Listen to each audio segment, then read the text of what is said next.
Información precisa, completa, veraz, objetiva e independiente. Directo a tu pantalla.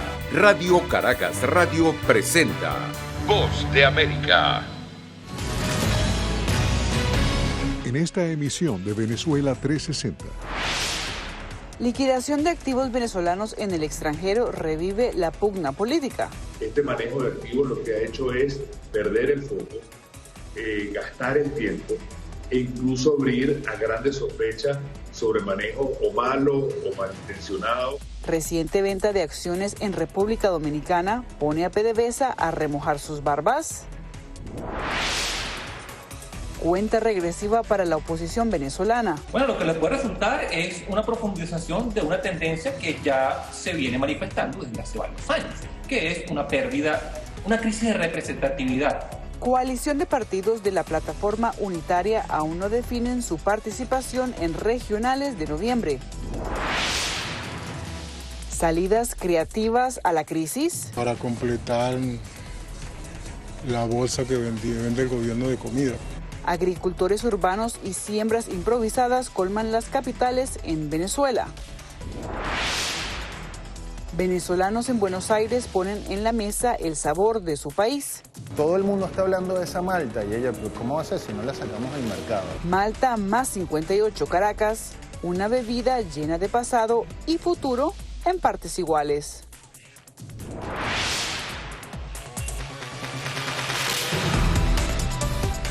Hola amigos, soy Cristina Caicedo Smith y les doy la bienvenida a una nueva edición de Venezuela 360 desde los estudios de La Voz de América en Washington.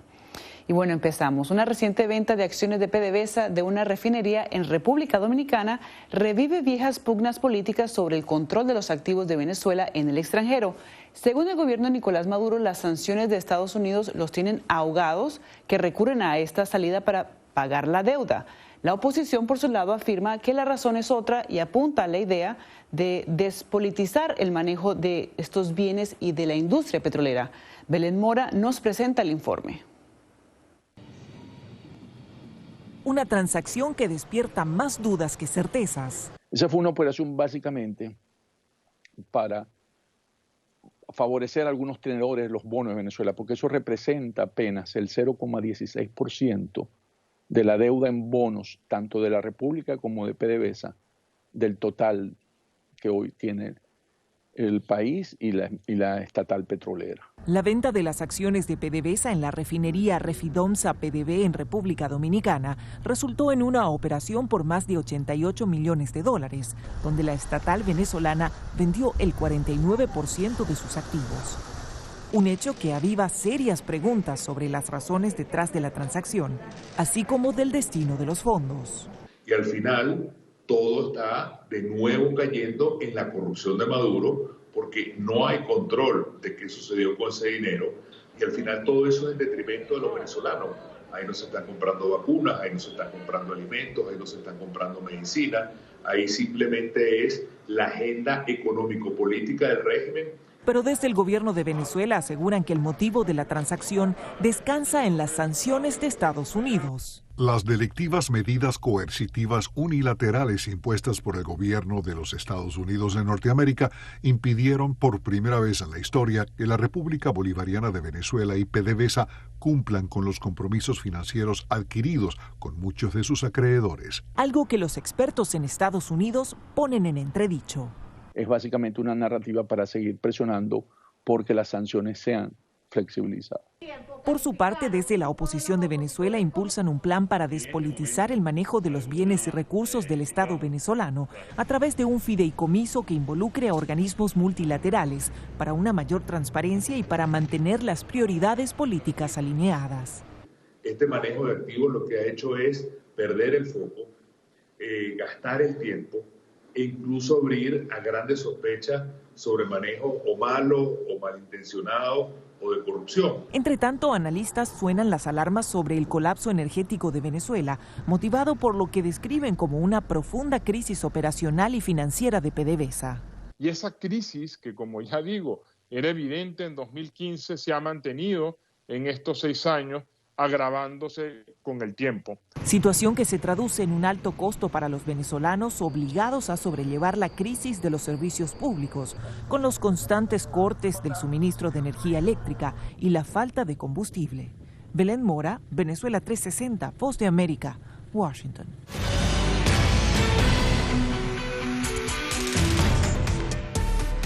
Muchas gracias por continuar con nosotros en Venezuela 360. A solo días de que venza el plazo para la postulación de candidatos a las elecciones regionales del 21 de noviembre en Venezuela, la coalición de partidos opositores no ha decidido si participará en la contienda o no. Mientras tanto, la militancia pide definir cuál será su estrategia. Adriana Núñez Rabascal se encuentra en vivo con nosotros. Adriana, ¿qué pasa? ¿Por qué no se decide la oposición para participar o no en estas elecciones regionales? Dentro de la oposición hay diferentes opiniones. Quienes creen que ir a elecciones sería legitimar la figura del gobierno de Nicolás Maduro y darle un zarpazo a la figura del gobierno interino de Juan Guaidó. También hay quienes creen que en estas elecciones, como ya lo ha hecho antes el oficialismo, no se permitirá la acreditación o la movilización de los testigos electorales en las zonas de más difícil acceso, las zonas rurales o zonas controladas por grupos parapoliciales chavistas. También quienes piensan que se repetirá la historia de la elección de gobernadores en el año 2017, cuando el aspirante Andrés Velázquez por el estado Bolívar fue postulado, ratificado como gobernador en la página web del Consejo Nacional Electoral, y unas horas después se cambió ese resultado. Desde diciembre de 2017, la coalición de partidos opositores de Venezuela ha señalado que las últimas 3 elecciones realizadas en el país carecen de garantías y transparencia, por lo que se han negado a participar. Sin embargo, para la contienda del próximo 21 de noviembre, aún no han decidido si votar o abstenerse. Hoy hacemos un llamado a la unidad. Es momento de tomar decisiones. Nosotros la acataremos. Mientras, el chavismo ya escogió en primarias a sus candidatos y tiene listo su esquema de movilización. Victoria popular en el combate y las que vienen. Viene este año 2021, debemos cerrarlo con una gran victoria. Según una encuesta de la firma Consultores 21, el 60% de la población tiene intenciones de votar, pero solo la mitad de los consultados dicen estar muy seguros de hacerlo. Si nosotros a la gente le decimos, pues bueno, suponga que la oposición logra un acuerdo para un candidato unitario o la oposición logra un acuerdo para unas condiciones electorales que permitan elegir a una elección medianamente competitiva, usted entonces sí participaría o no. Y ahí hay como un 20% de personas que dicen que sí, volverían y participarían, y ese 20%, casi que todos son electores de oposición. El panorama previo a las regionales ha estado marcado por el regreso de al menos 3 exiliados que asomaron sus intenciones de ir a los comicios, por la vuelta de la tarjeta electoral de la Mesa de la Unidad y por la posibilidad de que la Unión Europea sirva de observador al proceso. Pero nada de esto ha sido suficiente para que la coalición opositora defina qué hará. Bueno, lo que le puede resultar es una profundización de una tendencia que ya se viene manifestando desde hace varios años, que es una pérdida, una crisis de representatividad. La oposición tiene el reto, y el reto es, 1, determinar una estrategia durante, antes y después. La demora en definirse, en opinión de expertos, restará fuerza a la ruta que tomen. Creo que debieron haber dicho hace meses, sí, vamos a participar, pero teniendo en cuenta que estas no son elecciones en un contexto normal, estas no son elecciones en un contexto democrático. Si participan o no participan, la política no se acaba el 21 de noviembre. Pero fuera del conglomerado de partidos opositores que reúnen más seguidores, hay otras alianzas que solicitan primarias para escoger candidatos unitarios. Ahora bien, el oficialismo dice, hemos dado garantías al prometer que va a eliminar la figura de los protectorados, que eran cargos constituidos por el gobierno nacional para restarle competencias a los gobernadores electos por la oposición. Sin embargo, apenas este miércoles, el gobierno de Maduro dijo, va a revisar esta decisión. Muchas gracias, Adriana. Nos mantendremos al tanto de esta información. Y bueno, América Latina y el Caribe son una de las regiones del mundo más afectadas por el cambio climático, de acuerdo con la Organización Meteorológica Mundial, pero la situación que parece ser más grave en este momento en la Amazonía venezolana, tal y como lo revelan imágenes satelitales y datos de la organización SOS Orinoco. La Organización de las Naciones Unidas advierte: es indiscutible que las actividades humanas están provocando el cambio climático y haciendo que los fenómenos meteorológicos extremos sean más frecuentes y severos. 2021 ha sido un verano de extremos extraordinarios en todo el mundo, una señal de que las consecuencias del cambio climático se están acelerando. Y la peor parte se la podría llevar América Latina y el Caribe. Según el más reciente informe de la Organización Meteorológica Mundial, en el último año han experimentado tormentas tropicales, huracanes devastadores e incendios catastróficos en la Amazonía, fruto de la sequía y de la deforestación. Es un problema gravísimo, no solo para Venezuela, sino para toda la Amazonía. Según SOS Orinoco, el daño ya es visible e irreversible en el Parque Nacional Canaima, en el estado Bolívar de Venezuela, donde la tala de árboles no cesa. De no detenerse, la minería ilegal descontrolada, advierten, este reducto de la selva amazónica podría convertirse en un páramo de arena. Hemos mapeado 900 sectores mineros ilegales principalmente. Esto va en aumento. Cuando empezamos a hacer este trabajo hace 3 años, eran como 550. Ya estamos en 900. Y esto es indetenible. Eso no vuelve a crecer. La gente piensa, bueno, dentro de 100 años otra vez estará la selva amazónica. No. Cerca de 86.000 hectáreas afectadas hasta la fecha. Pero el impacto podría ser mayor del que muestran las cifras. Una mina puede tener un impacto de hasta 200 kilómetros alrededor. Según el reporte de la OMM, los eventos relacionados con el clima afectaron a más de 277 millones de personas entre 1998 y 2020. Papá, ya no llego. De acuerdo con Freedom House, la presencia de grupos armados que controlan las minas y el uso indiscriminado del mercurio en la cuenca del Orinoco no solo estaría contaminando los ríos, sino desplazando a la población. Tiene impactos directos en el agua y la comida de las comunidades locales y también tiene impactos directos en los comercios de estas comunidades locales. Entonces, toda la actividad de las comunidades, sobre todo indígenas, ha sido profundamente impactada. Una situación que se podría agravar de mantenerse la crisis en Venezuela. Según SOS Orinoco, la tala de árboles, debido a las fallas en la distribución de gas y los cortes eléctricos, sería otra de las causas de la deforestación. Carolina Valladares, Venezuela 360, Voz de América, Washington.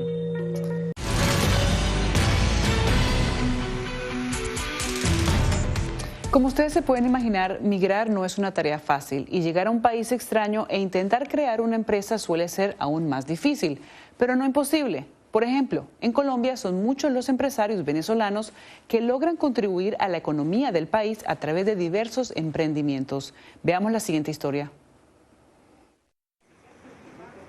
Como si estuvieran validando sus estudios en Colombia, migrantes venezolanos trabajan para desarrollar su emprendimiento. A través de un entrenamiento grupal de 6 meses, la Cámara de Comercio de Bogotá les brinda un espacio en el cual podrán darle forma a sus modelos de negocios. Nosotros el 15 de marzo estábamos aperturando. Se cumplieron las expectativas y vamos por más.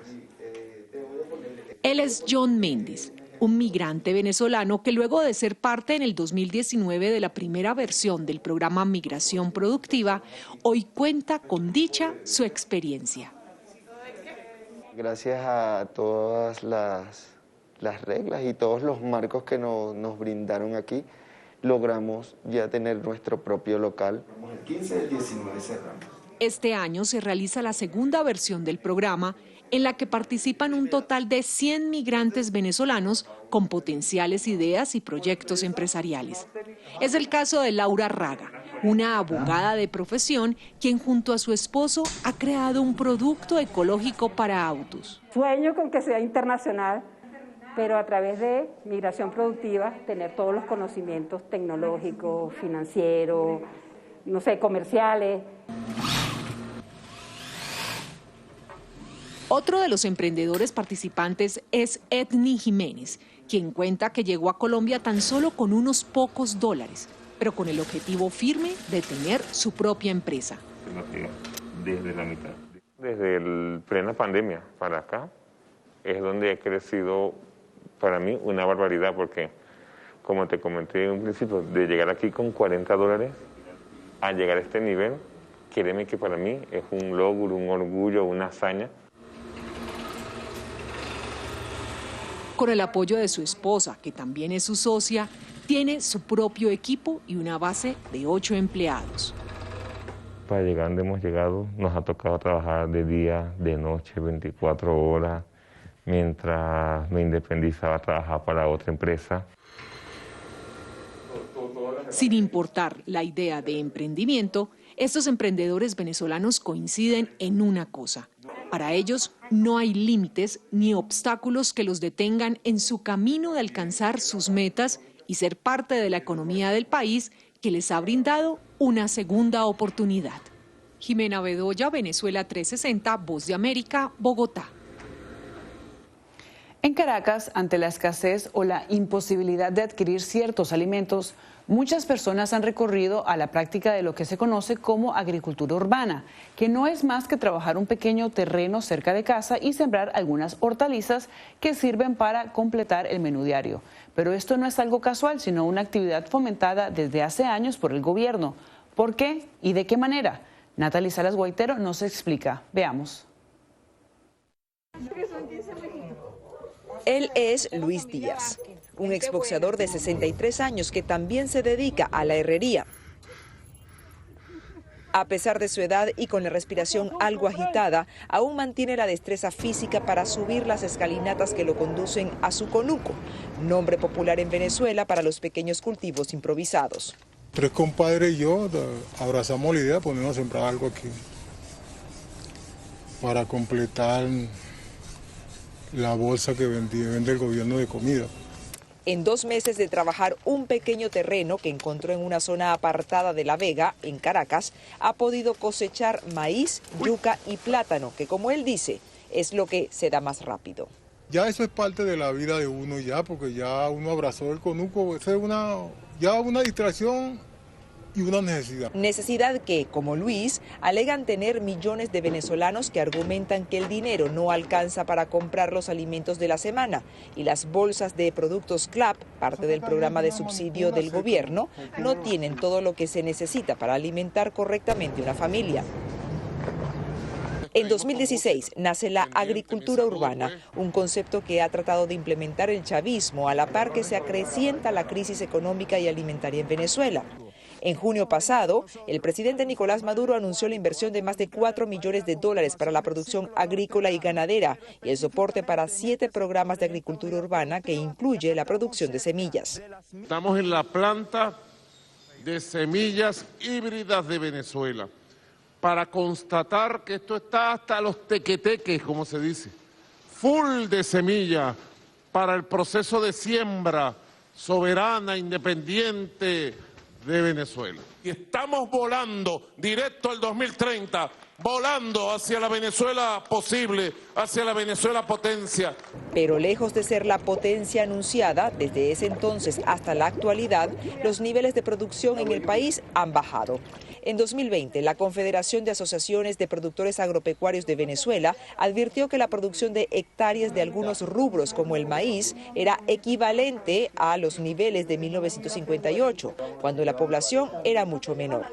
De igual forma, la encuesta nacional de condiciones de vida, ENCOVI, señala que tan solo el 3% de las familias venezolanas goza de seguridad alimentaria.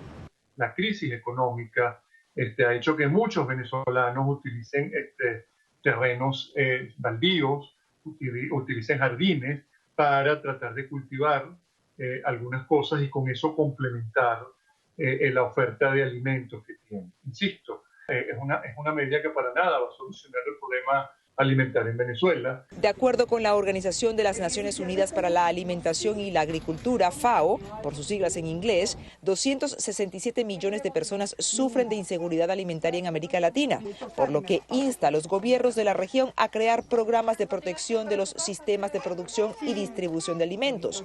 Sin embargo, expertos consideran que estas sugerencias distan mucho de la idea de cultivar hortalizas en un balcón o criar pequeños animales en un apartamento. Natalie Salas Guaitero, Venezuela 360, Voz de América.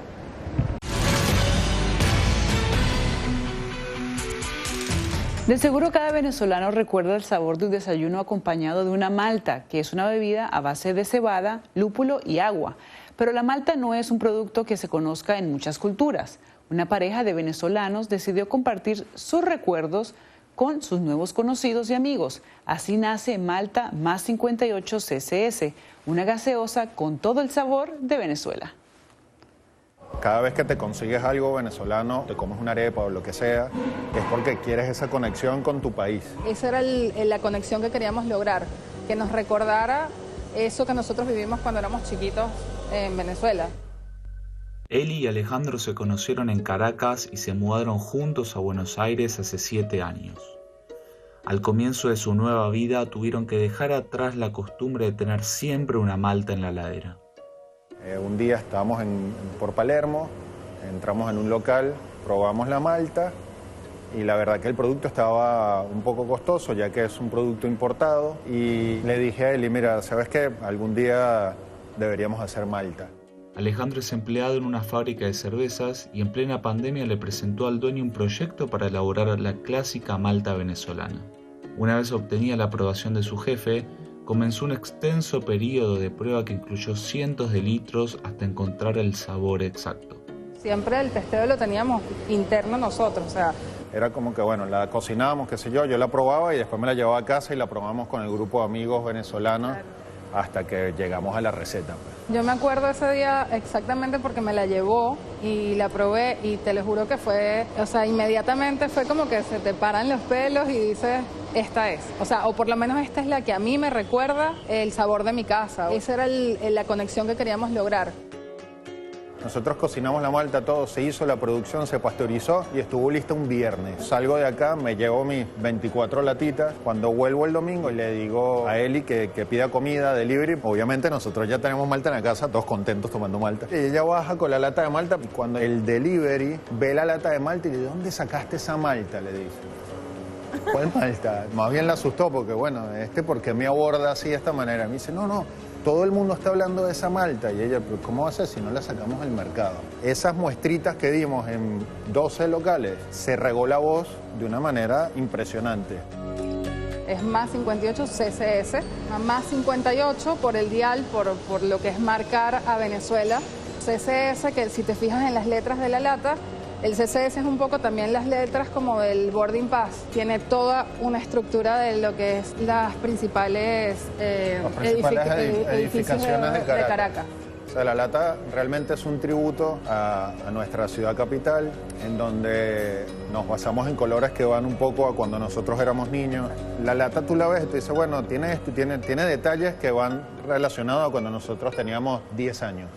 Fue mucho esfuerzo, ¿no? Fue mucho esfuerzo porque no es el primer emprendimiento que tratamos de llevar adelante y hoy te sigue sorprendiendo porque todo vino de algo muy humilde y muy del corazón. Es importante que todos, o sea, no se nos olvide que somos venezolanos y que por más que estemos afuera, todos trabajamos por, de alguna forma, darle un aplauso al país que nos vio crecer y también, de alguna manera, volver cuando podamos.